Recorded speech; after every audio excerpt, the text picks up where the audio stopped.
En realidad, la propuesta de la visita de Vera Romairone surge porque es una muy buena amiga mía. Pero hoy vamos a simular que mucho no nos conocemos, ¿no? Que en realidad es real, porque por ahí somos amigas de escribirnos de cosas cotidianas o de comentarnos entre nosotras cuestiones más de la vida personal de cada una, y no tanto, no estamos todo el día hablando sobre nuestra vida profesional, ¿no? Y menos por WhatsApp, ¿no? Entonces me parecía lindo poder hacer este encuentro, iniciarlo con una entrevista, como para también hacer una presentación clara de su persona, ¿no? El objetivo de este encuentro es que todos los alumnos y músicos que se quieran sumar puedan ver modelos de jóvenes artistas que ya tengan encaminada su vida justamente por lo artístico, ¿no? Y arrancar este proyecto, que hace rato lo tengo en mi cabeza, arrancarlo con una muy buena amiga, me parecía súper oportuno, ¿no? La idea es que estos encuentros continúen no solo con saxofonistas, sino con personas que toquen cualquier otro instrumento también, ¿no? Y que sean personas que tengan ganas de mostrar lo que hacen y que nutran al alumnado de ideas, de experiencias y poder lograr un contacto directo con esas personas. Porque por ahí, cuando nosotras iniciamos la búsqueda cada una con su instrumento, era más difícil realmente relacionarse con personas que ya venían encaminadas en cierto recorrido artístico. En cambio ahora, no. Cualquier persona puede relacionarse con las redes sociales, ¿no? Pero esa accesibilidad hace también que por ahí las relaciones sean quizás hasta un tantito superficiales, ¿no? Conocemos a mucha gente, pero no en profundidad, ¿no? Y este encuentro, lo que quiero lograr yo es un contacto directo y profundo con las personas que pueden aportarnos a nuestro recorrido como artistas. Así que es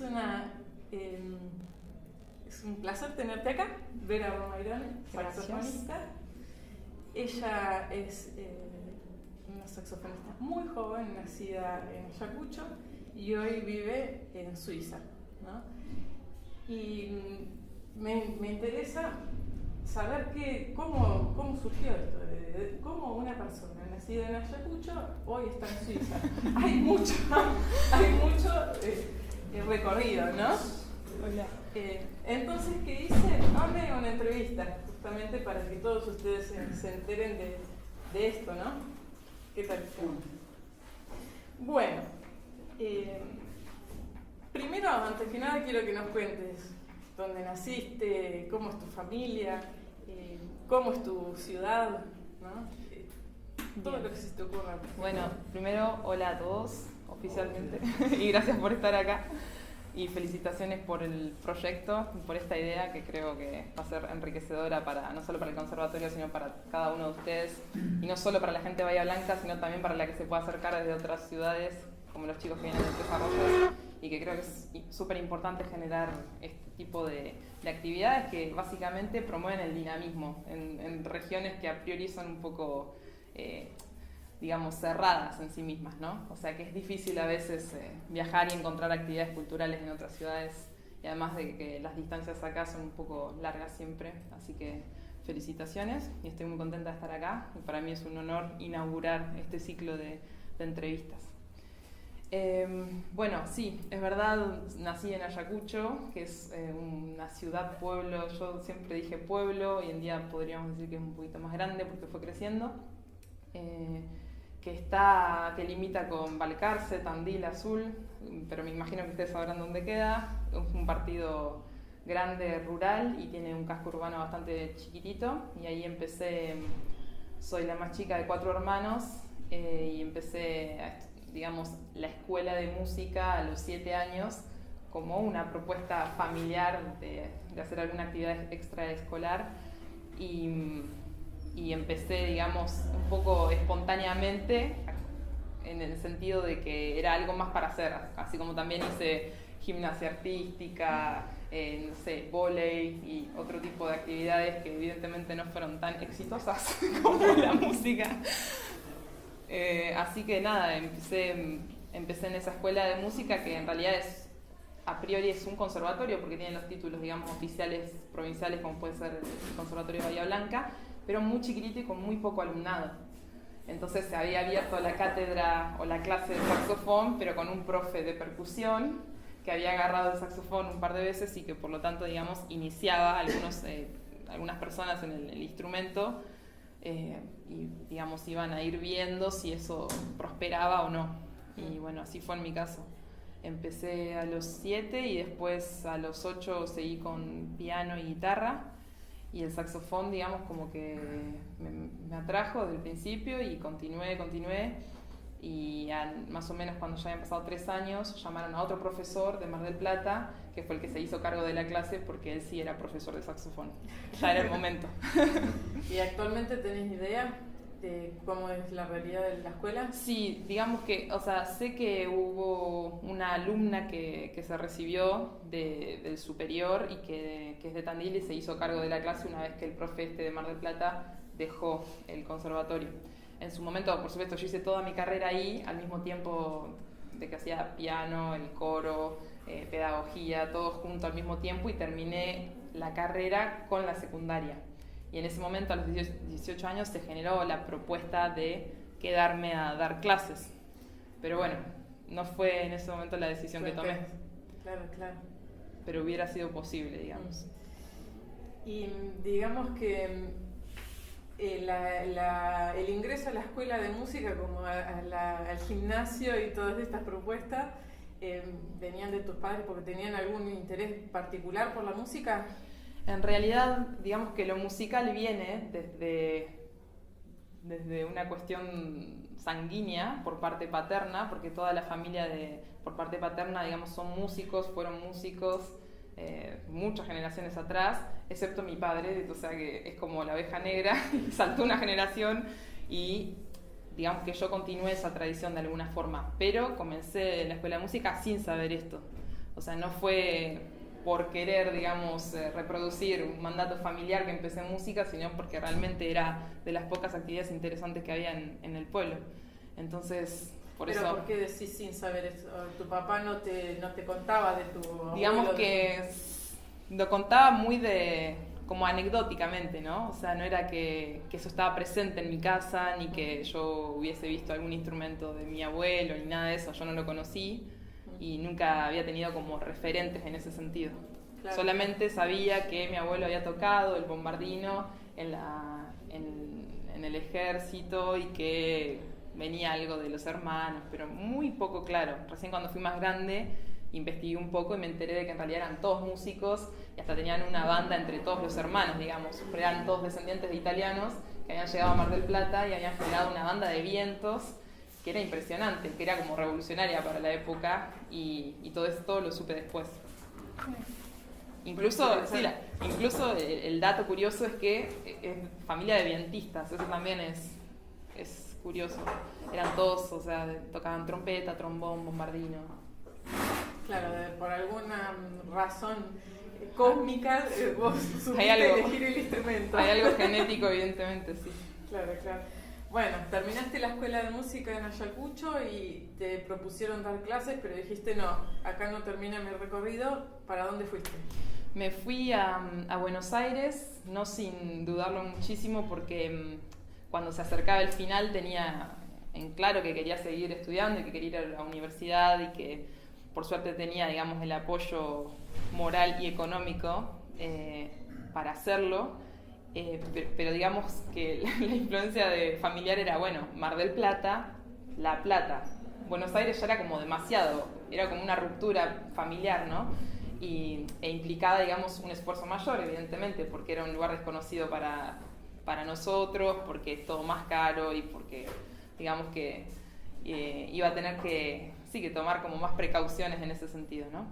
Y bueno, sin embargo, después de analizar las posibilidades que tenía universitarias para seguir formalmente el estudio de saxofón, porque a ese momento, digamos, yo había terminado piano y saxo, y tuve que decidir uno de los dos instrumentos. No es que haya que decidir, pero realmente sentía que el tiempo no me alcanzaba para seguir los dos profesionalmente, y bueno, me sentí como un poco más atraída por el saxo, además de que pensaba que era un poco más especial en ese momento, digamos, antes de ir a Buenos Aires. Me parecía como que me podía desarrollar mejor y podía ser más genuina con saxofón que con el piano. Y pensé estudiar en La Plata, pero era un poco la misma historia. El conservatorio llegaba al mismo nivel que el conservatorio de Ayacucho, y la universidad solo tiene carreras profesionales universitarias de guitarra y piano. Entonces era, bueno, no, Buenos Aires. Y en ese momento también una cosa interesante es que no había de repente la cantidad de información que tenemos hoy, ni siquiera había, digamos, sitios web de las instituciones, que hoy en día podemos al menos chequear quién está dando clases, quién está activo, y hasta, como ya decía antes, digamos, buscar a esa persona desde las redes sociales o intentar entrar en contacto. En ese momento era todo un poco más desde la adivinanza o desde preguntar a alguien si conocía a la otra persona. Y había una gran referente del saxofón en Argentina, que es María Noel Luzardo, quien había enseñado en el Conservatorio Nacional, que es el López Buchardo, que luego devino en la Universidad de Arte. Y yo tenía en claro que ella era una referente del saxofón, pero cuando fui a estudiar y me quise anotar con ella, ocurrió que ella había dejado el conservatorio y que la cátedra de saxofón se había dividido en 3 cátedras, con 3 profesores distintos, a quien en mi entorno nadie conocía. Por lo tanto, estaba ahí yo con 17 años diciendo con quién voy a estudiar, porque la verdad es que no conocía a ninguno de esos profes. ¿A cuál de los desconocidos elijo? Claro, un poco piedra, papel o tijera. Y bueno, así fue. O sea, elegí un poco por azar e intuición, y llegué a Buenos Aires a estudiar en el IUNA, saxofón, que en realidad es la licenciatura en Artes Musicales, orientación saxofón. Y también me anoté en la Universidad de Buenos Aires a estudiar otra carrera, solamente por si esto no funcionaba bien, digamos, para obtener una carta guardada en caso de que... Un plan B. Sí, un plan B, totalmente. Bueno, para ahí, ahora que hay más gente, les quería aclarar, si quieren preguntar ustedes también algo con respecto a lo que estamos hablando, si quieren hacerle alguna pregunta que yo no le haga, están todos invitados. De hecho, sería interesantísimo, porque por ahí hay muchas cosas que entre nosotras ya hemos hablado y relacionadas con el instrumento, sobre todo, que quizás ustedes no conozcan, así que están invitados a intervenir en la entrevista cuando quieran. Exacto. Bueno, decidiste elegir esta carrera universitaria en lo que hoy es el IUNA. Exacto, hoy es la UNA, de hecho. Hoy ya no es más... Fue mutando. Exacto, fue mutando, y hoy en día es la Universidad Nacional de Artes, finalmente.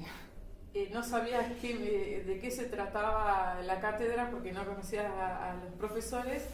¿En qué momento decidiste abocarte o dedicarte a la faceta académica del instrumento saxofón? Porque lo más habitual es que uno conozca el instrumento en su faceta más popular, por así decirlo, ¿no? Sí, de hecho, sí, es interesante porque digamos que mi formación musical, desde que empecé a los 7 hasta que me fui a los 18, fue súper ecléctica, digamos. Hice un montón de cosas, toqué con un montón de gente, digamos que estaba inmersa en un montón de géneros al mismo tiempo. Evidentemente hacía la carrera de saxofón clásico, entre comillas, y después voy a explicar por qué le pongo comillas, en el conservatorio por una cuestión, digamos, curricular, de que bajan programas con cierto repertorio que está evidentemente ligado a lo que es la escuela clásica de saxofón, pero por otro lado una escuela de música de pueblo con tan poco alumnado, digamos, y con tan poco ejemplar instrumentista de cada instrumento,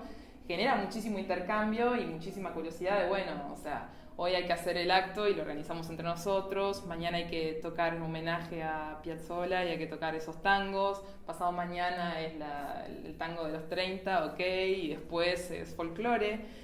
Y digamos que en ese sentido... La fiesta nacional del ternero y me iban a tocar. Exacto. Además está decir que por supuesto que enseguida que empecé a leer y a coordinar con el instrumento, a la banda directamente, eso también es algo que yo defiendo muchísimo, digamos, que las escuelas y los conservatorios puedan tener la capacidad de generar instrumentistas rápidamente, combinando lectura y habilidades técnicas para formar en la banda. O sea, que íbamos como los más chicos a estar con los más grandes. en una banda que era un poco amateur, pero que renovaban todo el tiempo las energías gracias a este movimiento que se generaba en conexión directa con el conservatorio. Entonces la banda evidentemente hace un repertorio popular y para todo el mundo. Había versiones bastante interesantes de la época. Y bueno, nada, la llegada a Buenos Aires fue un poco concentrarme en el sentido, o sea, siempre seguí haciendo un montón de cosas y teniendo grupos que cruzaban un montón de estilos y demás, pero digamos que la universidad empezó a requerir un poco más de concentración estilística con respecto al instrumento, digamos, a empezar a definir un sonido, un criterio de timbre, un repertorio que si bien también venía, digamos, desde arriba institucionalmente, uno podía empezar a flexibilizar, ¿no? Por ejemplo, había que tocar una obra argentina, había que tocar una obra contemporánea y de repente uno ya era capaz de decidir junto al profesor entre muchísimas más obras, o sea, el repertorio se había ampliado completamente porque había ya una biblioteca que no es la gran biblioteca, pero bueno, que todo es como todo relativo, ¿no? O sea, las escalas como se iban ampliando, así que fue un poco, digamos, sí, se contextualizó la elección más de saxo académico en la institución en sí misma. Digamos, pero fue una elección, digamos. Sí, porque ya el hecho de ir al IUNA, digamos, implicaba eso, y yo buscaba ese estilo. Claro. O sea, buscaba como definirme un poco más en el saxofón clásico. Claro. Y cuando fuiste a Buenos Aires, ¿qué panorama te encontraste con el saxofón clásico en Argentina, por así decirlo? ¿Pudiste percibir un panorama claro o lo fuiste descubriendo? Fue más claro, digamos, después, evidentemente. O sea, pasaron los años y se me fue aclarando todo, pero al principio lo que más me sorprendió era, por ejemplo, que hubiese un gran debate que también lo trabajábamos teóricamente, porque bueno, es la Universidad de Artes y entonces uno empezaba a trabajar como discusiones que tenían que ver lo clásico versus lo popular, si había alguna manera, digamos, de entender lo académico como un repertorio que pudiese implicar influencias de distintos estilos. Entonces, como de repente en un repertorio institucional podía incluirse repertorio popular, sí cumplía ciertas normas de edición o de escritura. Todos esos debates de repente también cruzaban la clase de saxofón, porque yo empecé a estudiar con Fernando Lerman, que no sé si lo conocen, pero es un compositor, además de saxofonista y flautista, que viene del mundo de la música popular, a pesar de haber estudiado en conservatorio flauta y saxofón. Él siempre se nutrió muchísimo de la música popular y además compone esa música. Y era un universo completamente nuevo, porque ya no era, digamos, la chacarera o el folclore de la calle o de la improvisación, que era lo que yo más había, digamos, hecho en Ayacucho, sino que era, bueno, poner una partitura, leerla como si fuera una sonata al estilo clásico, pero era una sonata al estilo folclórico compuesta, por ejemplo, por él. Entonces era, en ese sentido, era un repertorio nuevo y me abrió la cabeza de, bueno, esto se interpreta de otra forma. O sea, ya no está esa flexibilidad, esa improvisación y hay que leer el texto como está. Y por otro lado, enseguida me di cuenta de que no solo había esa clase, sino que había también otras clases, o sea, otras cátedras que trabajaban de otra manera. De repente había una que era mucho más estricta con lo clásico, entonces cuando uno va a las audiciones enseguida observa qué repertorio elige la gente, qué equipo, o sea, con qué elementos arman el instrumento. Entonces enseguida como que se abre también un universo de posibilidades, sobre todo tímbricas, ¿no? De sonido, que antes yo no tenía hasta ese momento referencias. Y cuando salías a la calle y veías en la ciudad, veías, digamos, incluido el saxofón.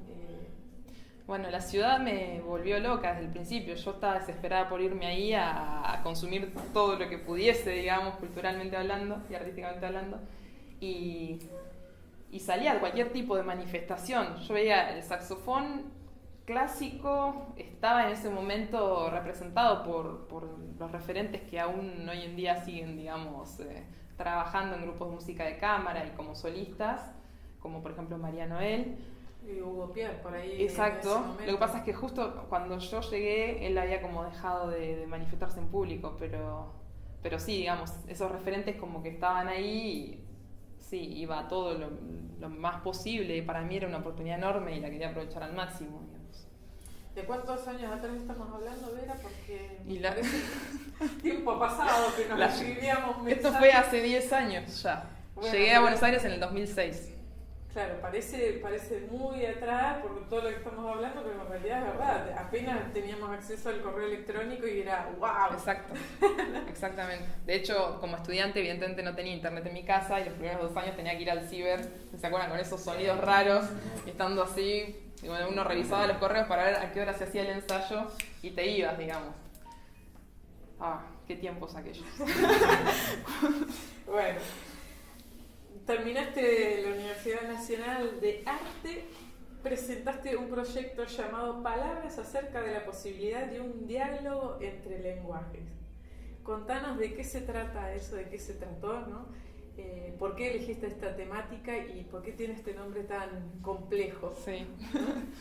Bueno, más o menos en la mitad de la carrera decidí cambiarme de cátedra y meterme en una cátedra que era un poco más como purista de este estilo, saxofón clásico, y empecé como a meterme de lleno en el repertorio académico para saxofón, ya no más de repente tanta transcripción o tanta cosa como que transgénero musical y todo eso, y al mismo tiempo había empezado a trabajar con compositores para desarrollar un nuevo repertorio y me iba metiendo también de a poquito en lo que eran las técnicas extendidas del instrumento. Todo muy de a poco, digamos, ¿no? Pero se me abría como una especie de responsabilidad de asumirme saxofonista. Me empezaba a hacer cargo de que había un concierto y yo quería elegir mi repertorio, de que quería tener mi cuarteto, de que quería tener mi dúo con piano. Digamos que fueron 2 proyectos que iban como alimentándose entre sí. Y el proyecto Palabras acerca de la posibilidad de un diálogo entre lenguajes, en realidad es el proyecto de tesina que hice para terminar la universidad, porque lo que más me interesaba era, desde siempre, digamos, cruzar las disciplinas artísticas y entender a la música como parte de un colectivo de disciplinas interconectado. Y digamos, a mí siempre me atrajo mucho la literatura y en ese sentido lo que quería era intentar unir esas 2 disciplinas, pero desde un aspecto más semiótico, es decir, desde la construcción musical y desde la construcción verbal, desde la verbalidad y desde la oralidad, no tanto desde la literatura como formato, o sea, como puede ser una narración, sino desde la célula que da origen a lo verbal y desde el origen musical, tratar de entender cómo esas 2 cosas podían, digamos, unirse.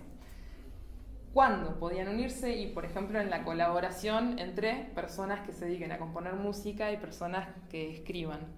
Entonces, el proyecto se trata un poco de eso, de trabajar junto a compositores y a escritores para comisionar obras que fueran estrenadas el día del concierto final que me iba a dar la licenciatura. Entonces fue un trabajo teórico de investigación acerca de un poco la historia gigante, digamos, que hay entre las relaciones artísticas entre disciplinas, que es inmensa y es muy difícil de definir en un minuto, pero básicamente fui recopilando, intentando siempre ligarlo al saxofón, qué ejemplos históricos hubo de colaboraciones entre músicos, o sea, músicos intérpretes, compositores, escritores, y gente que se fue nutriendo siempre de referencias como literarias para escribir la música o viceversa. Y bueno, derivó en este proyecto que en ese momento para mí había sido súper importante. Y cuando decís de trabajo en colaboración con compositores, ¿es porque fuiste parte de la composición de esa música o porque trabajaste mostrando cómo sonaba lo que ellos producían? En realidad, hubo en el programa, hubieron 3 obras que ya estaban escritas y que cumplían, digamos, con este concepto. Y hubieron 2... de vinculación de lo interdisciplinario.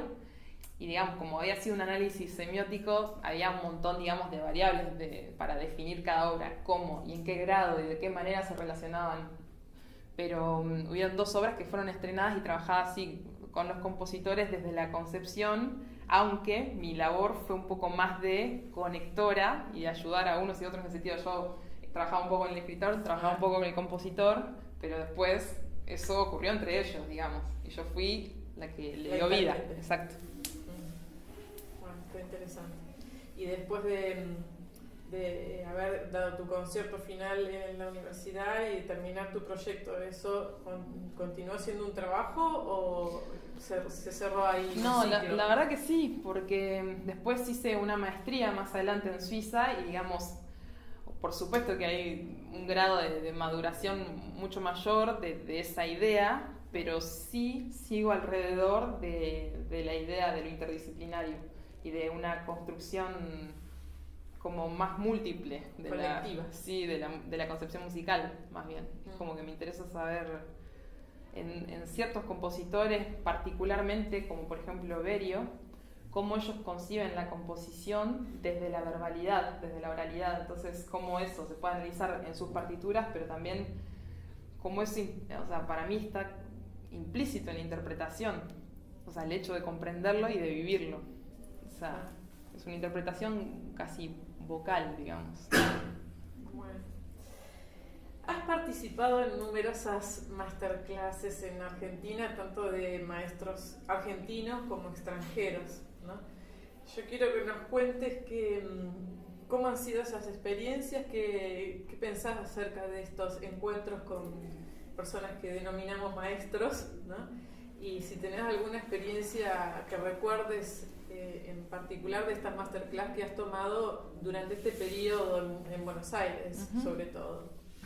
Sí, es un mundo, digamos, empezar a salir de la clase de tu profesor o profesora y descubrir que viene gente, sobre todo de afuera, pero también del país, y que uno muchas veces magnifica desde su posición, desde su inseguridad y desde su posición de, bueno, yo nunca salí de este aula y me voy a enfrentar a una persona que me va a juzgar, entonces tendemos a monstruificar, si esa palabra existe, a esa persona, digamos, que en realidad, o sea, nos va a hacer un aporte sin dudas provechoso, más allá de que a veces sea más o menos enriquecedor, porque también depende mucho de la conexión que uno pueda llegar a tener con ese profe, pero digamos que era una sensación completamente nueva y que tendía a priorizar, digamos, el estado de nerviosismo y desesperación ante que, digamos, la alegría de poder aprovechar que viniera gente con otra visión a poder escucharte y con una especie de neutralidad valorativa, refiriendo más como a lo científico, pero es verdad, digamos, que no te conoce, que no vio tu recorrido y que te puede ver hoy en día y te va a decir cosas como más concretas. Sin lugar a dudas, todas las clases que he tomado me han servido, conecté más o menos con determinados profes, pero no solo por lo personal y por lo instrumental, sino también por abrirte a conocer otras personas que están en la misma situación que vos. Por ejemplo, de esa manera nos conocimos con Rocío en un festival, dando clases con otros profesores, y digamos te enfrenta a conocer a otros músicos y a entrar en una especie de competencia, una competencia sana, digamos, que es atractiva porque uno tiene otros referentes. Entonces sale de su estado de comodidad de la clase y dice, mira, estas personas están tocando así, este profesor, porque en general son clases en las que uno puede estar como oyente, pero a la vez como activo, ¿no? Entonces sí, estás sufriendo muchísimo mientras el otro está tocando, porque te va a tocar a vos, pero después, digamos, cuando calmas ese nerviosismo te das cuenta de que muchas de las cosas que le están pasando a los demás también te pasaron a vos o te pueden pasar, y nada, digamos, creo que es súper importante esa instancia. De hecho, creo que es fundamental que desde los conservatorios se promueva esto, digamos, que los profesores de cada conservatorio, entiendo, en la medida de las posibilidades económicas institucionales y de horarios y sí, edilicias y todo, pero que se promueva no solo, digamos, invitar a gente externa a la institución, sino también promover que el alumno y que el profesor incluso vaya hacia otra visión y hacia un intercambio. Sí, sí. De hecho nos conocimos así, exacto, ¿verdad? Y por ahí también cuando, bueno, por ahí en mi caso que viajaba hacia donde ella ya estaba instalada, eran viajes fugaces, iba, volvía, pero el hecho de conectarse con personas que están haciendo lo mismo es súper enriquecedor, ¿no? Porque yo empecé viajando sola y después resulta que conocí a un montón de gente y ella inclusive ha sido mi anfitriona un montón de veces, y eso hace que también se facilite un montón esto que decir, que se suavice más que nada. Exacto. Un montón estas experiencias que no sean tan traumáticas. Sí, exactamente. Sí. ¿Y alguna experiencia con alguna persona en particular que recuerdes? En la etapa de Buenos Aires, sin dudas diría la experiencia con Arno Borkan, porque fue el profesor que después elegí para estudiar, digamos, afuera, ¿no? Fue revelador conocerlo.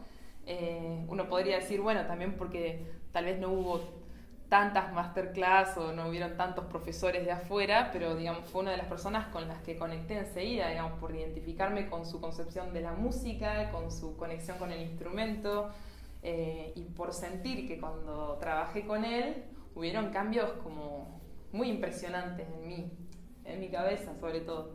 Y digamos que fue una experiencia súper reveladora en la etapa de Buenos Aires, y después ya continuando, ya estudiando afuera también, digamos, he tenido como encuentros con profesores que digamos a veces también dan vuelta un poco esta concepción de la clase de instrumento, porque hay gente que te enseña a pensar y a reconocerte como vos atrás de tu instrumento, como vos me refiero a como un cantor atrás de tu instrumento, que muchas veces eso falla, o sea, falla esa conexión cargamos todo como la energía y la negatividad en el instrumento. Entonces hay de repente profesores que te revelan como tu verdadera conexión con vos mismo para después amplificar todo esto con el instrumento, y esas fueron como las experiencias más lindas.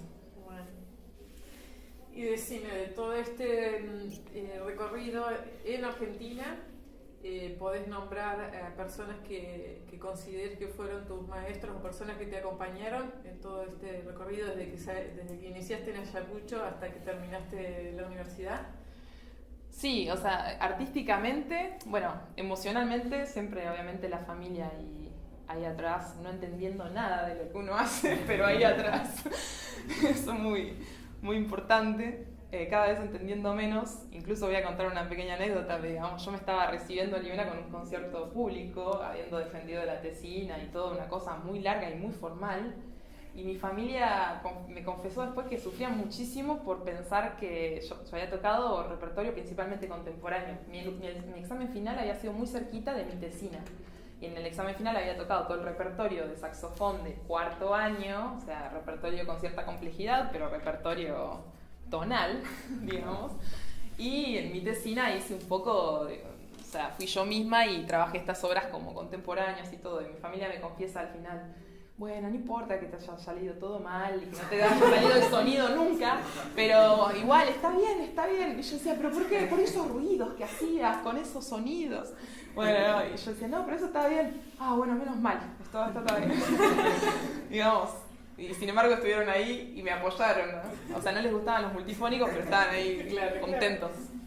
Y bueno, no sé si me fui un poco de las ramas, pero después, en cuanto a referentes artísticos, sí, hubieron profes como súper importantes y hasta diría, no solo profes de instrumento, pero profes de música de cámara. Por ejemplo, Eduardo Casabán, que no sé si lo conocen, pero que fue alguien que enseguida también, esas personas con las que uno conecta y esa persona va un poco más allá de tu instrumento y va a enseñarte la música desde un lugar, sí, grande, y de conexión como con otras manifestaciones que van más allá de cómo toques vos en dúo con piano, en trío con flauta o en cuarteto de saxofones.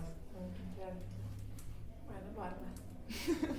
Contanos, además de todo esto que has hecho como estudio formal del instrumento, ¿qué por ahí producciones artísticas has realizado, o en qué agrupaciones has participado, o qué actividades has realizado durante toda esta trayectoria como estudiante en Argentina que sean, digamos, se te vengan a la cabeza y puedas recordar.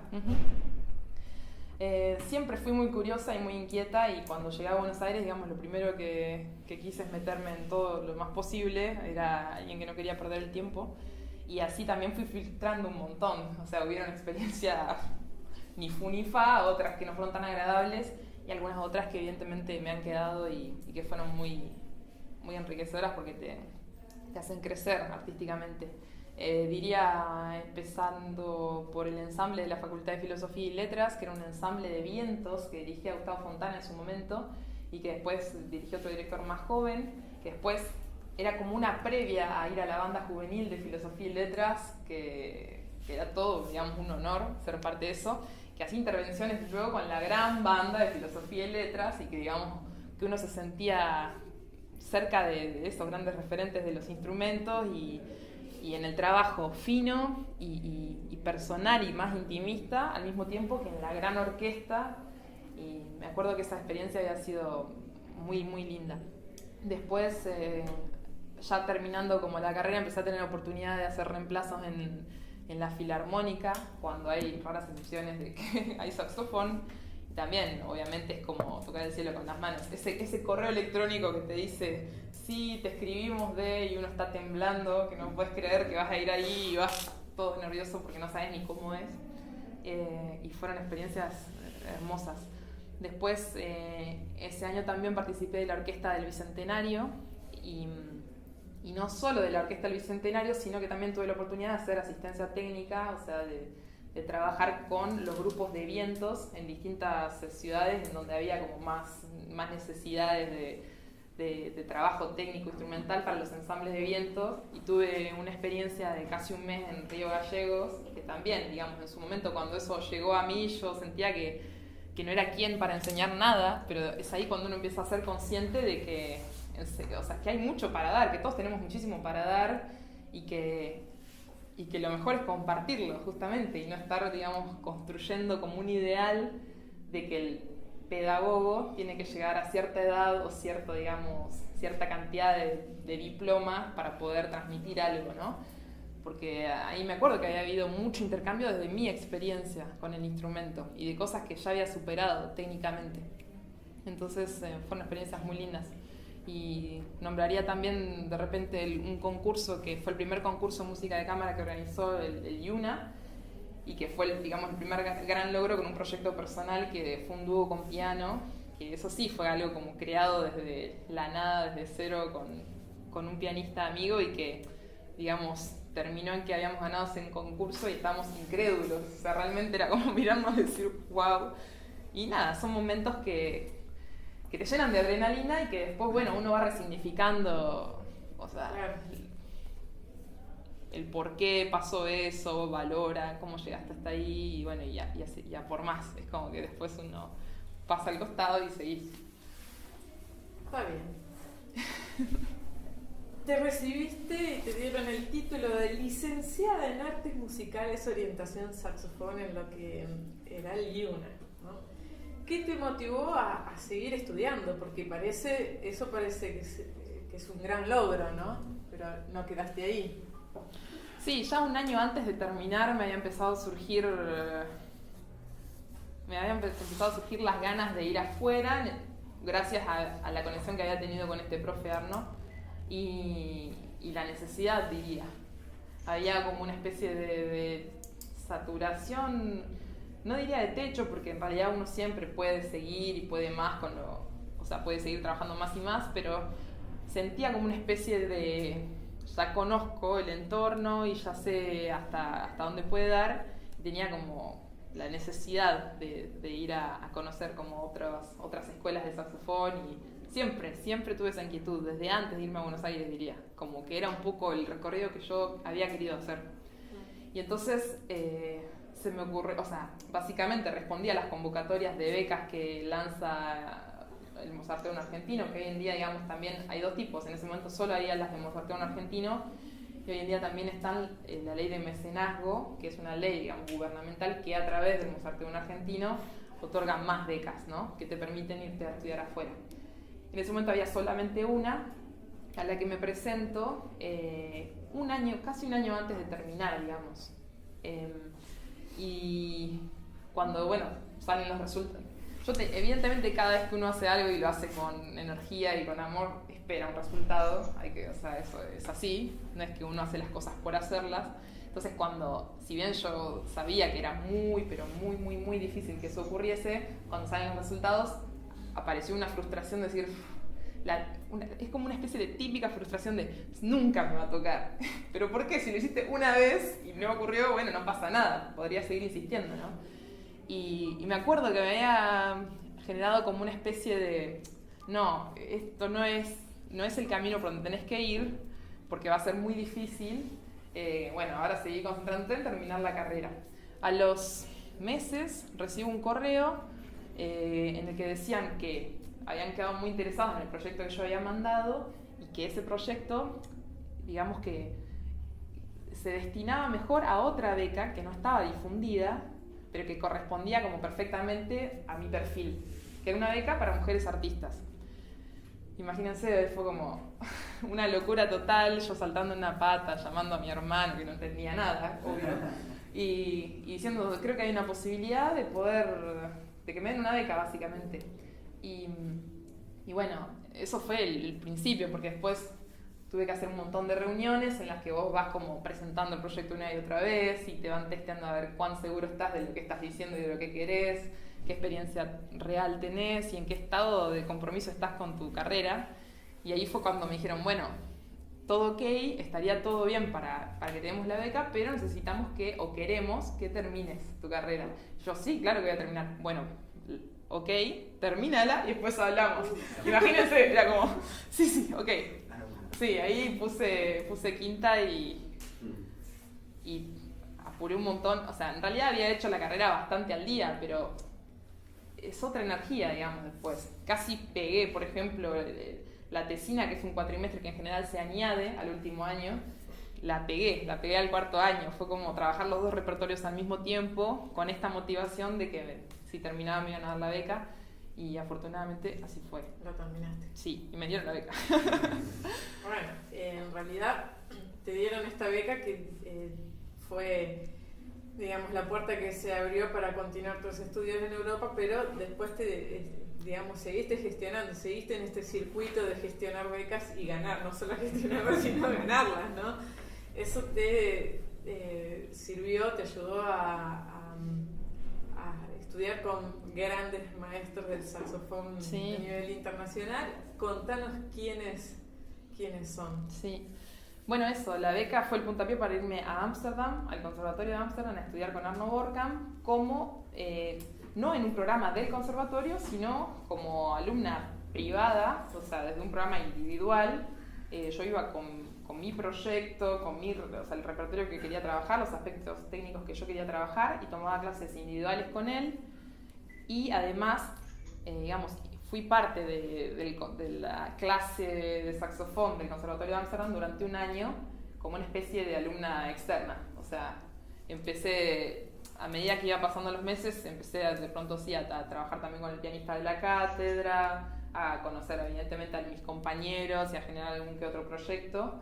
Pero digamos que fue un año amparado por esta beca y no estuve, digamos, inscrita en el conservatorio para hacer un programa en el conservatorio. Después, antes de irme, pensaba que un año era muchísimo tiempo. Yo tenía 23 y fue como, te vas un año, me acuerdo, era como una sensación temporal completamente distinta a la de ahora. Un año como que pasa. Y además que fueron tantísimos cambios que no llegué a asimilarlos, digamos, ya iban pasando 8 o 9 meses. De por sí todo el movimiento, digamos, que genera siempre una cosa así, como cambiar de país, cambiar de entorno, estar solo. O sea, obvio que uno enseguida se conoce gente, pero estás solo con vos, con tus decisiones y con todo lo que acarreás.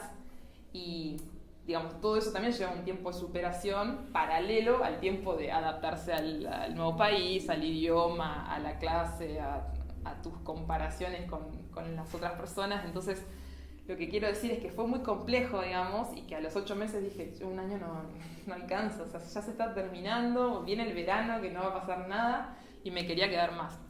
Entonces ahí fue cuando empecé a pensar en las posibilidades, dónde y cómo. Y decidí, o sea, rendí unos exámenes en Holanda, pero finalmente, habiendo hecho un curso de verano con Maribel Charrier, que es la profesora de Burdeos en Francia, quien lega la clase de Jean-Marie Londex, la conocí en un curso de verano. Es una persona amorosa, pero a la vez muy intensa, muy potente.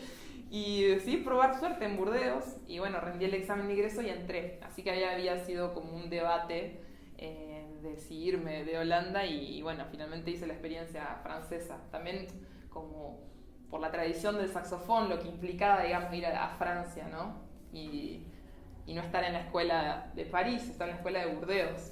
No sé, fue todo como muy intenso esa época y bueno, ahí fui a esta escuela y estuve 2 años en un programa en Burdeos y después seguí estudiando con otro profesor que es Pierre-Stéphane Meillet, que en realidad es más él es un profe y un músico que no se expone demasiado en las redes sociales y lamentablemente siempre es conocido por tocar con Marcus Weiss, porque Marcus es como más figurita repetida y toca en el mismo cuarteto, pero es el profe de saxofón de Lausanne en Suiza.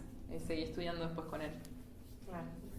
Entonces, hiciste un recorrido con Aaron Wolfgang de 1 año, con Maribé recibiste el título de saxofón y música de cámara contemporánea. Sí, eso fue un programa de 2 años. Hasta el 2014. Exacto. Luego una maestría en interpretación en Suiza. Sí. Te recibiste en el 2016. Sí. Pero esto, me imagino que no estabas sola vos con cada maestro, sino que conociste un montón de gente que eran tus colegas estudiantes. Sí, ¿no? sí.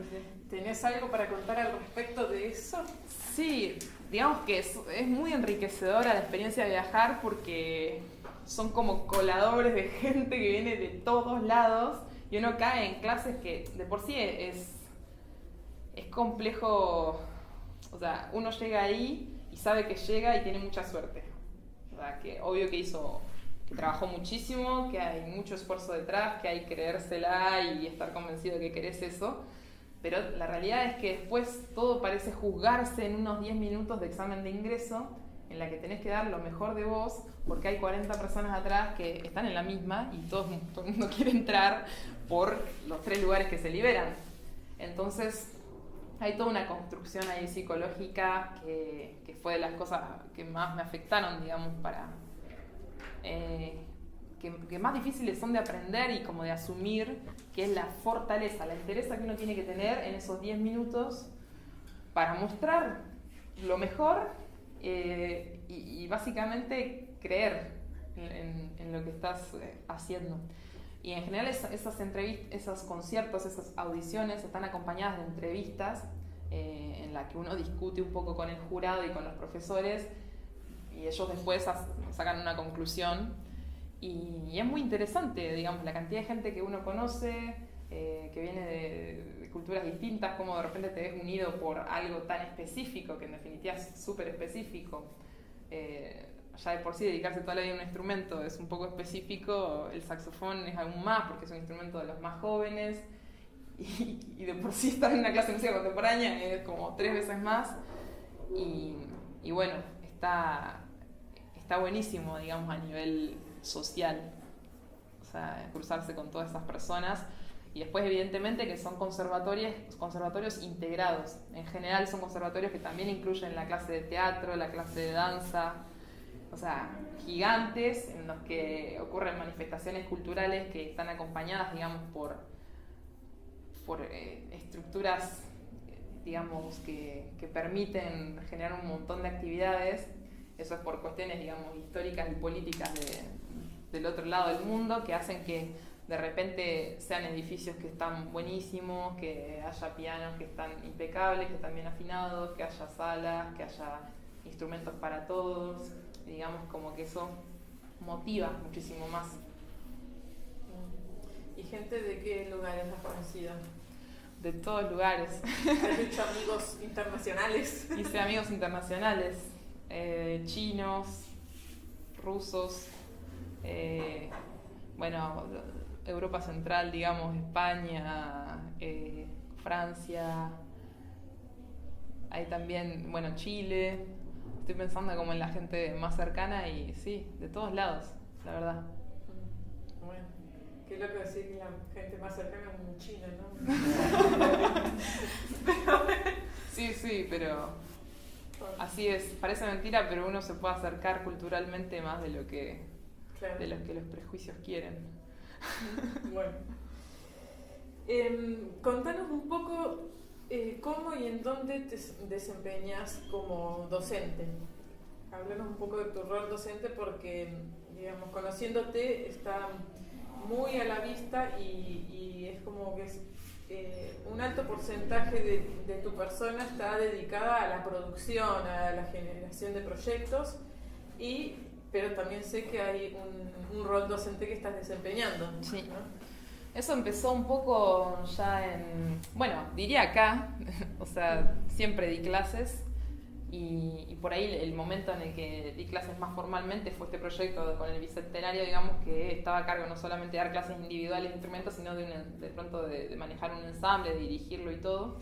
Y cuando me fui para allá, digamos, enseguida también como una salida económica fue empezar a dar clases de alumnos particulares, pero terminando, digamos, esos 2 años en Burdeos tuve la oportunidad de ser, el último año, de ser asistente en un conservatorio regional en una ciudad que está al lado de Burdeos, en la cual hay una cantidad de alumnos impresionantes, son todos, o sea, empiezan todos a los 7, 8 años y desde el primer momento son parte del ensamble. Y hoy en día hay un ensamble de saxofones, el lugar se llama Begles y es uno de los ensambles juveniles, infantiles de saxofones más importantes del mundo, viajan por todos lados y la labor, digamos, de este profe es que ellos empiezan a tocar y aún tocando 3 notas ya pueden participar del ensamble. Entonces había como un doble rol, o sea, eras docente de los chicos en la clase individual de media hora, pero después tenías que trabajar como en equiparar bien el ensamble, en generar balances entre todos y fue una experiencia... Y que todos realmente puedan tocar. Exacto, que no se sientan angustiados cuando se pierden, que es lo más normal del mundo, entonces estar ahí como un poco ayudando y lo que generaban desde este lugar Begles era que a fin de año se organizaba un concierto con el ensamble infanto-juvenil y el ensamble del Conservatorio de Burdeos, en el que yo estaba estudiando. Era un ensamble de 12 personas, nuestro ensamble de Burdeos. O sea, todos como profesionales o semiprofesionales, pero un ensamble de adultos, digamos, y venían los chicos a tocar con nosotros, pero nosotros íbamos a tocar con ellos también. Entonces ese era el planteo y había una calidad musical impresionante. O sea, y ahí también se me surgió, nada, se me replanteó todo en el sentido de que a veces está la concepción de que los niños no se puede afinar con los chicos, tocan mal o no saben cómo, y no. O sea, sí, hay que enseñarles. Y de una empiezan a tocar en ensamble y tienen una motivación. Había chiquitos, o sea, de 12 años con el barítono, con los sopranos, y súper serios y tomándose el ensamble con una responsabilidad enorme. Porque así era, así estaba planteado. ¿Desde qué edad era? Desde los 7 años. 7 años. Empezaban con el instrumento, y muchos empezaban con el soprano curvo, los que tenían como una conceptura física más chiquitita, algunos podían con el alto ya. Y aunque dominaran, o sea, la escala de do mayor y ya está, si muchas veces la parte tenía 4 notas y lo más interesante era que ellos estén ubicados y pudieran meter la nota cuando era. Y en ese momento imagínate las caras. La metí, lo entiendo. Esperé 40 compases, pero bien. Pero la metí. Exacto. Y esa fue una experiencia espectacular. Y después cuando me fui a Suiza...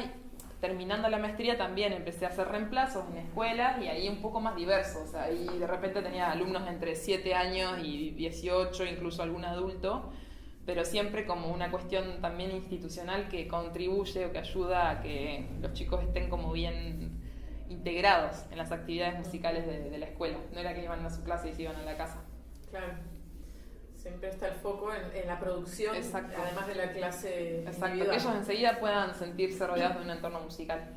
Y después, digamos, aparte de eso que es como la enseñanza más formal, lo que hago mucho es dar clases, digamos, voy viajando, soy bastante nómade, sobre todo el último año, y voy, dependiendo de los proyectos que voy haciendo, voy visitando distintas clases de instrumento y lo que intento generar siempre, o sea, distintas clases de saxofón, digo, en los distintos lugares, lo que intento siempre...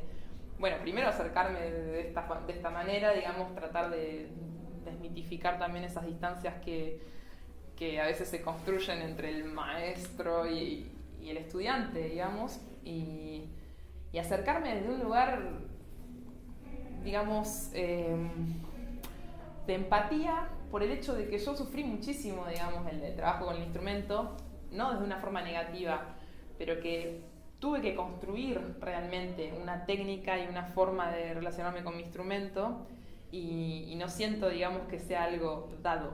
Entonces, eso me acercó un montón a la pedagogía desde tratar de ir al problema. Descubrirlo por Exacto, mismo. sobre todo en adultos o en personas jóvenes que han tenido malas experiencias, que pasa mucho, digamos, y que a veces también angustia y que uno no entiende de dónde viene el problema o el porqué del malestar en la relación con el instrumento. Eso como que me apasiona. Bueno, veo que has salteado 3 capítulos. Pero bueno, decime, sobre todo cuando trabajas con adultos o cuando trabajas con personas que están iniciando, pero que ya tienen una idea de qué música les gusta, ¿no? ¿Trabajas diferente para una persona que le gusta el jazz, o una persona que le gusta el rock, o una persona que no tiene una idea de qué tipo de música quiere tocar, o música clásica? En realidad, cuando es así, digamos que el acercamiento con el estudiante es desde cero, hay una técnica de base y una enseñanza del instrumento que va más allá de los estilos musicales y de lo que después podamos llegar a desarrollar musicalmente. O sea, soy flexible en el sentido de que, digamos, toqué muchísima música y soy curiosa y como que sé más o menos, podría, digamos, inmiscuirme un poco en estilos diferentes, pero si es un primer encuentro con un estudiante, voy a focalizarme en que tenga una relación sana y agradable con el instrumento para que después sea libre de tocar cualquier tipo de música y estilo con, digamos, no solo una libertad como, digamos, simbólica, pero una libertad concreta, de tener un sonido amplio, de no tener, digamos, estrés corporal, de no tener malos reflejos y todo eso. Y digamos que si hay alguien que ya toca y tiene una técnica de base increíble y viene así, se acerca a mí y me dice, me gustaría estudiar free jazz, y lo mandaría por ahí con otra persona. Porque, digamos, los caminos de la vida hicieron que yo me fuera definiendo un poco hoy en día por la música contemporánea, por la creación, y estoy más cerca de ese lenguaje, estéticamente hablando. O sea, me apasiona todo tipo de lenguaje y podría, digamos, acercarme por curiosa a cualquier... Creo que podría ayudar, digamos, y dar una visión y una opinión. Pero, digamos, si se trata de una formación puramente estilística, hay que buscar al referente con el que uno se identifique de repente. Claro. Lo que sí me parece importante es la disociación esta que decía antes, digamos, de poder tener una relación sana con el instrumento desde una técnica de base, que va más allá. Es común a cualquier... Exacto, que es común a cualquier género y que es muy complejo, digamos, de arrancar a tocar un instrumento diciendo... quiero tocar jazz o quiero tocar clásico.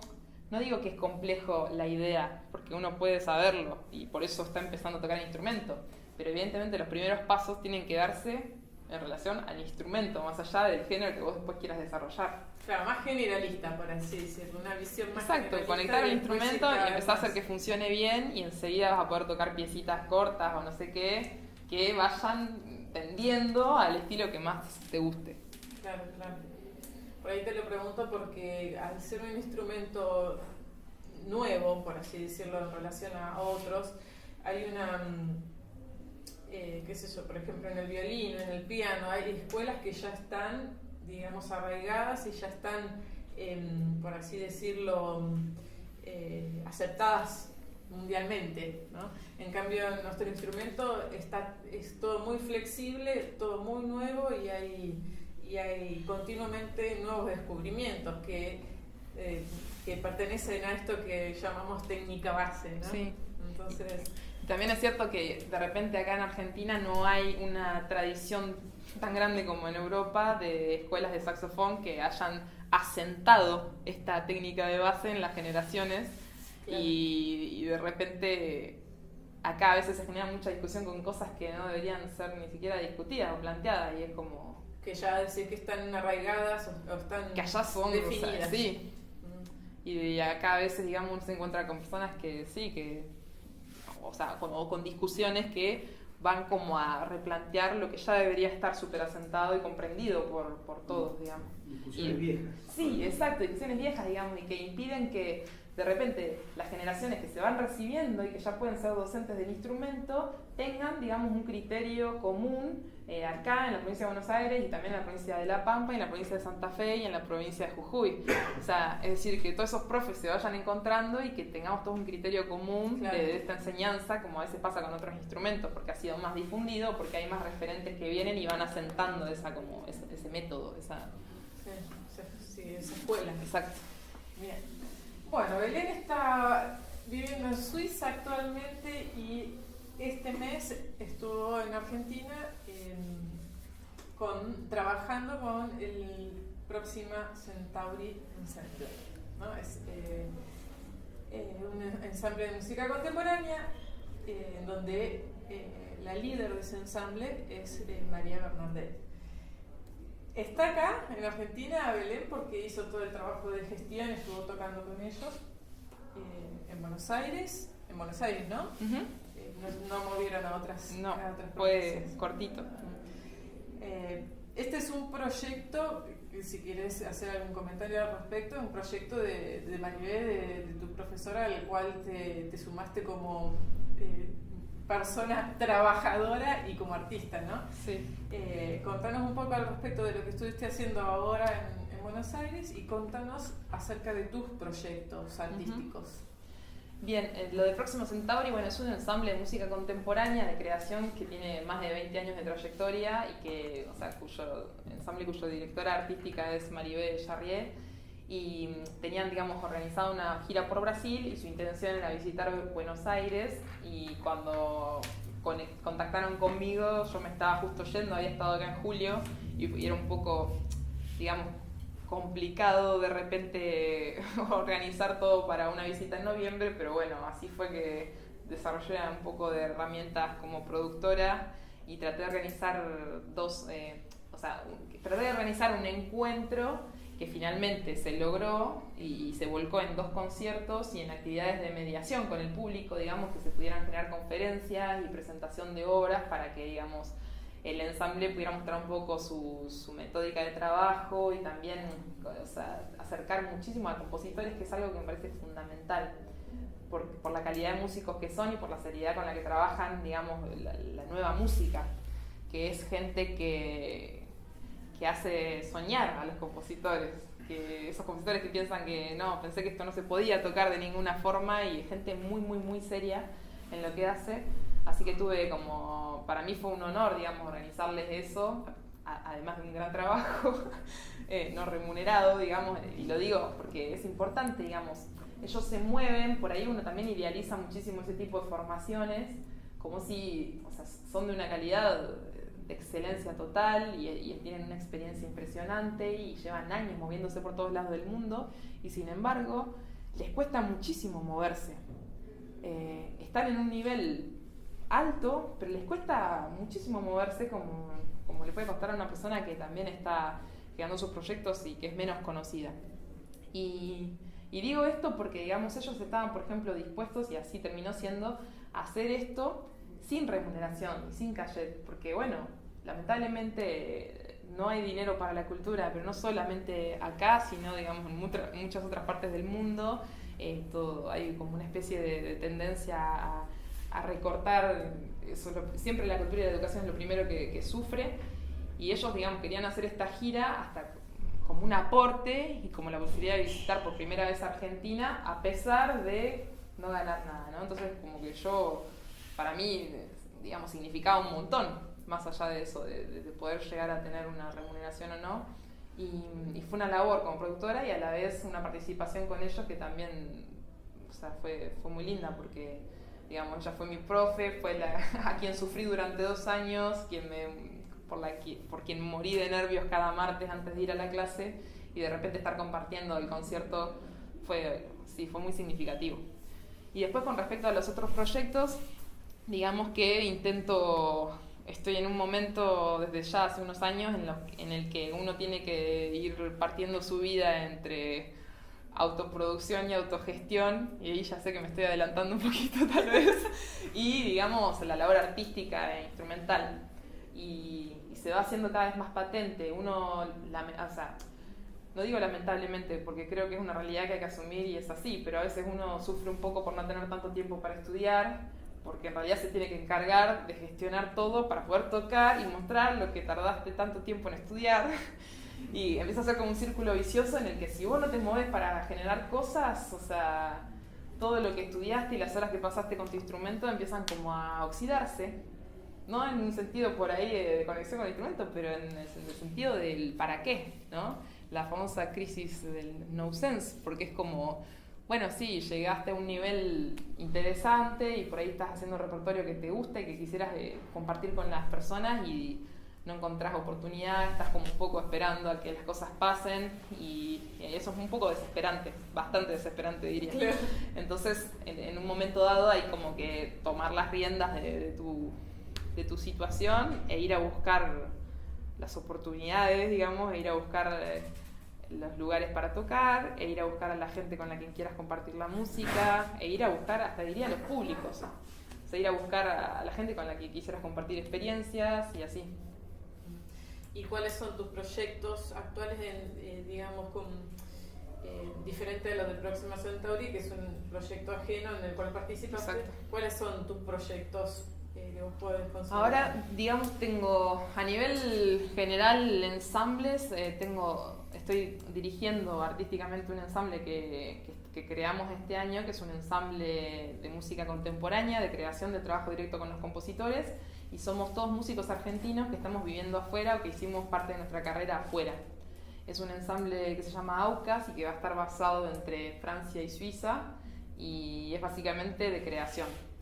Después trabajo en un ensamble multidisciplinario que incluye no solo, o sea, hay músicos, pero también hay bailarines, artistas plásticos, hay textiles, hay, digamos, una fusión total y que trabaja desde la creación espontánea, o sea, se trabaja mucho la improvisación y la transformación en directo del hecho artístico.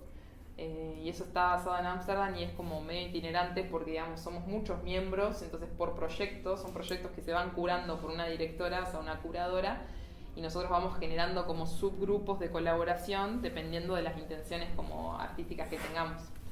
No siempre estamos todos con todos, digo. Y después... ¿Este proyecto es el de Ámsterdam? Sí, es un proyecto que se llama Young Blood Initiative y está basado en Ámsterdam. ¿Qué quiere decir? Sangre joven. Iniciativa Sangre Joven. Está bueno porque los dos proyectos en los que estás trabajando involucran muchísimas personas jóvenes. Prácticamente todos tienen más o menos tu edad, ¿no? Sí. Entre Sí. los 25, 30, 35 años. Sí, totalmente. Bueno, es interesante el nombre que le pusieron a ese proyecto particular en Ámsterdam. Sí. Está genial, ¿no? Sí. Y también estuviste trabajando en una academia musical en Grecia. Uh-huh. Este año, un poco derivado de la experiencia que había tenido con dos academias muy importantes de música contemporánea, en tanto, digamos, estudiante activo, pero a la vez uno para entrar a esas academias, digamos, tiene que pasar un examen casi como en el conservatorio para de repente estar 3 semanas trabajando con cierta cantidad de compositores y otros músicos e instrumentistas de todos lados. Una es en Darmstadt, que es una de las academias de música contemporánea más famosas del mundo porque fue creada, digamos, por quienes en un contexto de posguerra quisieron crear la nueva música y dijeron, che, la música tonal está muerta, por favor pongámonos a pensar desde un aspecto filosófico y artístico, ¿qué más hay? El mundo es un desastre, ¿qué más hay? ¿Qué vamos a crear? ¿Y qué vamos a decir? ¿Y qué queremos reflejar? Y bla bla bla, y bla bla bla.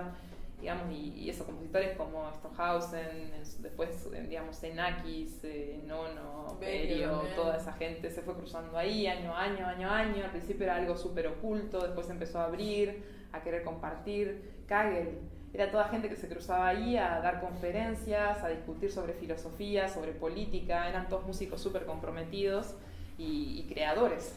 O sea, ellos estaban creando la música del siglo XXI, digamos. Y esa academia hoy en día, digamos, ocurre cada 2 años y está abierta a músicos de todo el mundo y compositores que quieran tomar clases con algunos de esos referentes en la actualidad, pero además participar de ciertos proyectos, digamos, de creación de piezas.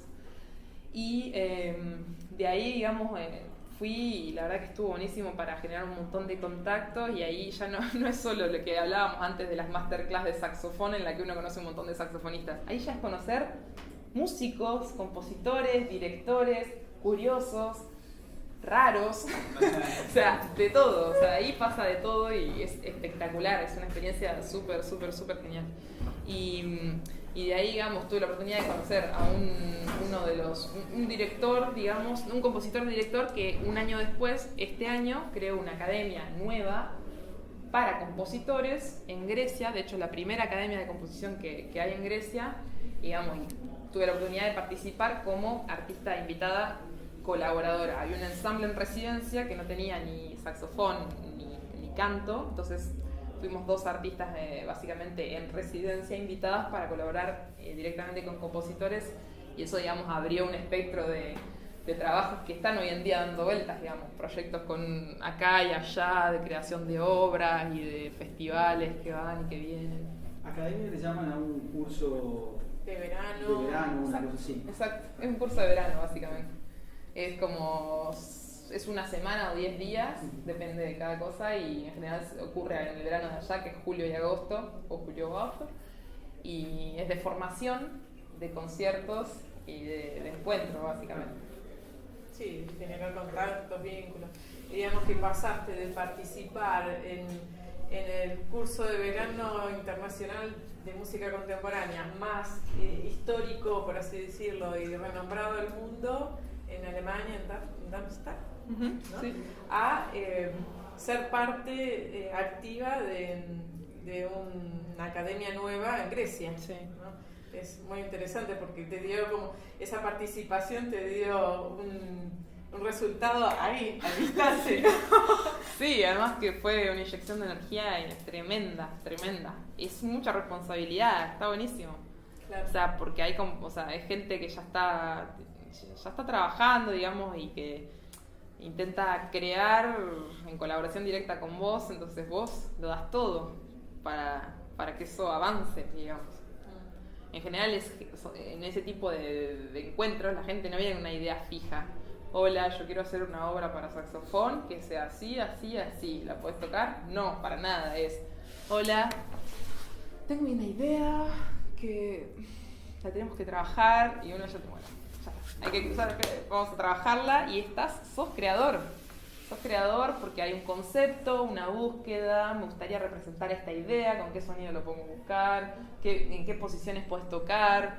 Bueno, un universo, digamos. Sí, súper interesante porque ya estás ahí metida, digamos, en donde se crea todo, por así decirlo, donde nace la música en sí. Y decime, en todo esto que nos venís contando, ¿qué grado de importancia tiene o qué porcentaje hay en todo esto de la autogestión como artista? ¿No? Vos tocas bien el instrumento, yo les cuento, toca bárbaro esta chica, ¿no? Pero no solo es tocar bien el instrumento. ¿Cuánto hay de autogestión? Hay, sí, muchísima autogestión. Y ocurrió o sea, cuando uno está estudiando y está como en modo laboratorio y pasa determinados años de su vida, que también hay que entender que las realidades en cada caso, en cada contexto, diría hasta político y nacional, que dependiendo de cada país son muy distintas, y este tipo de oportunidades como las que tuve yo de poder irme afuera con una beca, estudiar en un entorno en el cual puedes pasar muchas horas estudiando tu instrumento, no tenía nada que ver a la experiencia que había tenido acá, de que de repente, o sea, además de estar yendo a cursar al IUNA, hacer un montón de materias y trabajar y estudiar el instrumento en mi casa, tenía que dar clases para subsistir, digamos, porque la ayuda económica de tus padres en general llega hasta ciertos años y después, si querés ser artista, bueno, adelante, claro, exacto. Entonces hay que empezar a dar clases, empezar a trabajar Y la realidad, lo digo porque el otro día también volviendo a Buenos Aires y entendiendo lo que implica moverse en Buenos Aires, trabajar en Buenos Aires, ensayar, y la cantidad de tiempo que uno pierde, digamos, en el transporte y la quemazón mental que eso lleva, digamos, implícito, hace a veces muy complicado que uno pueda destinar tanta cantidad de tiempo de calidad al instrumento. Pero el tiempo de calidad, sea cual sea la cantidad, tiene que estar, digamos, y ahí es el chip y el clic que uno tiene que hacer cuando está estudiando, digamos, entender que esos años en los que uno está estudiando tienen que ser de total conexión y conciencia para que ese estudio rinda, para que después, digamos, años más tarde uno pueda justamente trabajar un poco más en la gestión o de repente uno empieza a trabajar más cantidad de horas y hay un montón de cosas que ya están aprendidas y que uno necesita menos tiempo para recuperarlas, porque es como, al final es como un deporte, digamos, o sea, obvio que uno necesita entrenamiento diario y continuo, necesitas todo el tiempo pasar horas estudiando y repasando y trabajando la técnica de base y todo lo que vos quieras, pero digamos, si en los años de estudio uno es consciente y hace un trabajo de aprendizaje de calidad, después todo eso es como que viene mucho más fácil, está más fresco. Hoy en día el trabajo de autogestión es gigante, digamos, el grado de tiempo, la cantidad de tiempo que paso generando cosas y pensando ideas y conectando y respondiendo correos, digamos, gestionando esto allá y acá es muchísima. Y sin embargo, digamos, nunca es tanta como para dejar de estudiar, porque también, digamos, uno no puede pasarse para el otro lado. Pero es un equilibrio delicado y lo bueno es eso, que llega un momento en el que uno se siente como menos frágil de poder hacer esas cosas. De repente pasar más horas haciendo gestión o teniendo que viajar, pasa mucho. Uno tiene un proyecto, una invitación en tal festival, no puede estar en el festival estudiando. Tienes que estudiar de 10 días antes y que tu cabeza siga trabajando para que cuando llegues ahí, que vas a estar trabajando, digamos, va a llegar el momento del concierto y va a tener unas horitas antes para repasar todo y a la cancha, digamos. Y en ese sentido, como que todo ese trabajo tiene que estar mucho acá. Y ahí está la organización del tiempo y las cosas que uno va como aprendiendo. Claro. Y sí, es difícil, pero hay que hacerlo así. Sí. Bueno, contanos tus objetivos a largo plazo. A largo plazo, qué difícil, ¿eh? Esa pregunta es un poco delicada. Llega un momento en el que ya uno no tiene como ese armado tan estructurado como cuando es más chico, que sueña con quiero hacer esto y lo otro de más allá. Uno es más grande, más realista y sabe que la vida puede cambiar de un momento a otro y que nada de lo que uno, digamos, estructure en su cabeza necesariamente va a pasar. Pero resumiendo, me gustaría seguir trabajando para profundizar los proyectos que estoy teniendo hoy, para empezar como a filtrar de repente proyectos que no son tan enriquecedores y que a veces le hacen perder un poco de tiempo a uno y concentrarte más en los proyectos que me hagan conectar con la música de una forma más certera. Es como algo que también pasa este año. Uno va todo el tiempo cruzándose con gente, pero de repente con algunos hace clics y hay momentos musicales que son de elevación y me gustaría en ese sentido como ser consciente y no perder nunca como la frescura de encontrar esos momentos y concentrarme en ese tipo de proyectos, como que eso sea lo que prime, claro. Y bueno, y después como proyectos más concretos me gustaría, o sea, profundizar como el trabajar con la música en un equilibrio casi desequilibrado de ser más artista que profe. O sea, yo soy alguien que se conecta mucho más con el tocar y con hacer música que con el enseñar. Me encanta enseñar, pero me gustaría que como que mi vida se llene más de conciertos y menos de clases. Y bueno, y para los que están acá, que por ahí están en la mayoría en un proceso de aprendizaje, de un recorrido como estudiante, ¿tendrías algún consejo como para quien quiera hacer un recorrido como el tuyo? Por ahí dos que me parecen importantes y que tienen que ver con lo que fui diciendo. Uno es ser confidente con uno mismo, pero ser crítico, ser el primer crítico. Es decir, que cuando uno está en la instancia de estudio, tiene que tener mucha confianza y tiene que creérsela. Al mismo tiempo tiene que ser el primero que es consciente del estar o no estar ahí. O sea, a veces pasa mucho que estamos estudiando un instrumento de una forma automática, piloto automático. Y hacemos muchas cosas así en la vida, digamos. Y ese chip de conciencia, que a veces puede estar en menos tiempo, hace que las cosas ocurran de verdad, que uno entienda, por ejemplo, que uno conecte, que uno se realice, se dé cuenta de algo, ¿no? Entonces, uno de los consejos es ese, tratar de estar todo el tiempo muy alerta, muy consciente, no engañarse a uno mismo, digamos, con las cosas como, bueno, ya hice una hora, y no saber realmente, ¿pero qué hice? Digamos, ¿qué es lo que hice? Pero para todo, o sea, evidentemente estoy como focalizándome un poco por ahí en la técnica, ¿no? Que uno, bueno, ya está. Una hora, me dijeron que estudié una hora. ¿Cuánto de eso, digamos, fue real? Y también la confidencia, digamos, de creer lo que uno hace, básicamente. De estar todo el tiempo corroborando y verificando que estás conectando y que eso puede ser un camino largo, es costoso, es trabajoso, demanda muchísimo esfuerzo, pero digamos, si cuando hay un momento de liberación de todo eso, de todo ese vector que va a explotar y que va hacia algún lugar, y eso da felicidad, bueno, hay que conectarse con eso. Bueno, muchísimas gracias. Yo tengo una pregunta. Sí, a ver, adelante. Vos te volcaste más al estilo contemporáneo. Sí. ¿Por qué? Bueno, es muy interesante esa pregunta, pero tiene que ver con que cuando me fui para allá, para Europa, y empecé como a profundizar mucho en el repertorio académico de saxofón, empecé a sentir como una carencia en ese repertorio. Es como una no satisfacción, es como que uno ya toca las obras más difíciles y los compositores que escribieron a la manera de o al estilo de, y se agotó. O sea, es como que se agotó. Hay obras que me encantan y sigo tocando, no es que solo toco contemporáneo. Últimamente por ahí sí, estoy más activa en esto, pero se me agotó la conexión. Es como que no me identifiqué más cantando determinadas cosas, digamos, diciendo determinadas cosas. Entonces empecé a buscar como otro lenguaje, con el que me identifico más porque lo noto también como más conectado con la realidad.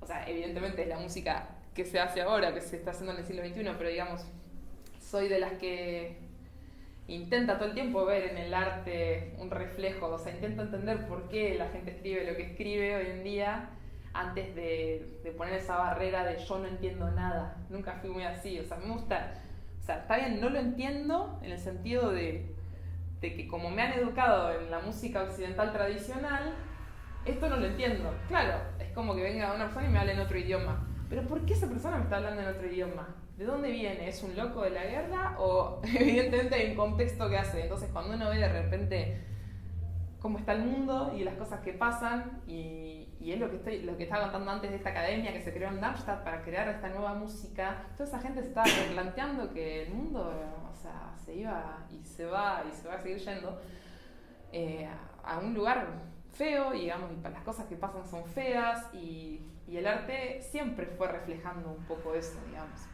Y en ese sentido me gusta conectar como con ese mensaje.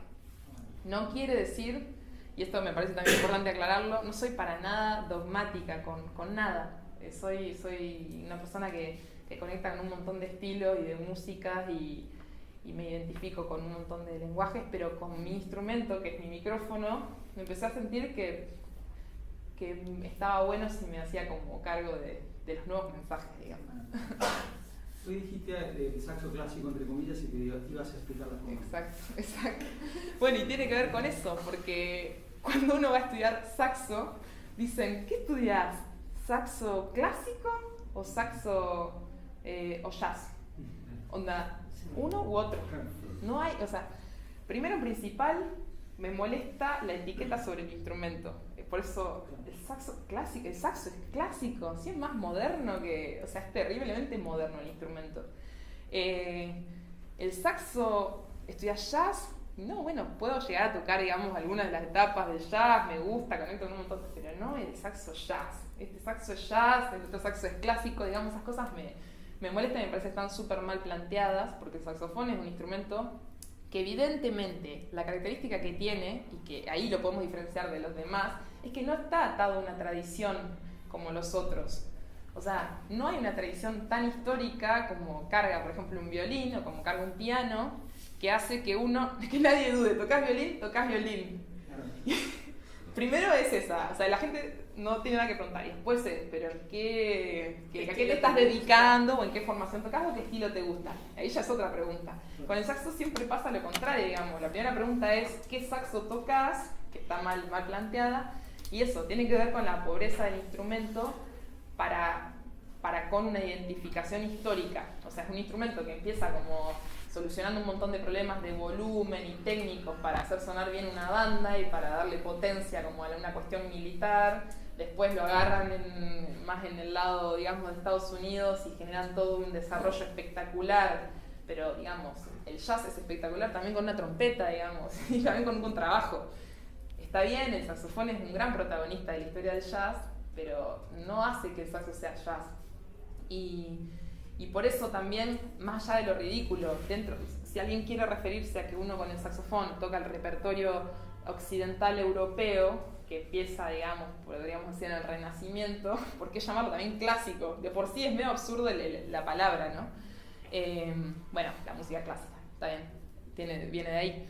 Pero es un poco eso. Yo enseguida, cuando me fui ya a Buenos Aires, me empecé a plantear todas estas cosas que me problematizaban, sobre todo por hacerte cargo del instrumento que tocas. Es como que me incomodaba tocar saxo clásico. Y vos, yo toco saxo clásico, no me gusta, o sea, tocar saxo clásico, me gusta hacer música, ser saxofonista, tener cierta relación con el instrumento. Y esa pregunta está súper relacionada con la otra, digamos, cómo enseguida ese repertorio se me agotó, porque la realidad es que hay mucho repertorio que está súper muerto con este instrumento.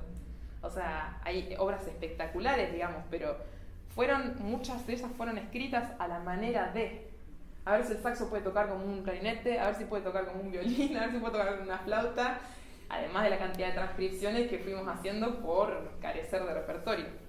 Entonces, bueno, eso es como todo un mundo. Y hoy en día, o sea, me parece súper interesante en el sentido de la música actual y contemporánea, es que uno empieza a ser sujeto activo en la escena instrumental mundial, que ya no están metido entre saxofonistas y parasaxofonistas, sino que el saxo es tan respetado como cualquier otro instrumento. ¿Por qué? Porque no hay en la música contemporánea esa carga tradicional de que no, el violín esa cosa no las puede tocar.